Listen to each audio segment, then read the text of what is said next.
hello hi नमस्कार मो सुधीर आपण मैंने समस्त जानते आज आम गोटे एमती जगह को आसी कॉफी पीवा आप देखिपे से जगार हे तो दुकान टी खोली ना आम आठगढ़ से सुंदर परिवेश आपको देखु हिल भ्यूर जो हिल भ्यूर परिवेश निश्चित भाव में एपटे जाऊा लोक मैंने थरटे निश्चित देखी यही देखूँ कि सुंदर माने बण पहाड़ घेरा अंचल एभली एक परिवेश होती जो परिवेश रे आम आसिक मझे मझे जो आम आवश्यक पड़े आम रिपोर्टिंग सारिकी आसिक कॉफी पीऊ आठर जो कॉफीर जो स्वाद निश्चित भाव रबाबू तो नहांती जदि रबाबू ये आम थिला भितर आसबे आम निश्चित भाव आपको कॉफी देखू और कॉफीर स्वाद विषय में आपको शुणेबू आभली एक मनोरम प्राकृतिक भरा परिवेश जहाँकि आठगढ़ जावा बाटे आप देखिपारे सुंदर परिवेश भितर हिल भ्यूर जो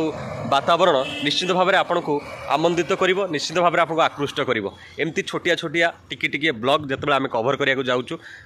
आम माध्यम जानापी आम सहित जोड़ी रुहतु और आम चैनल को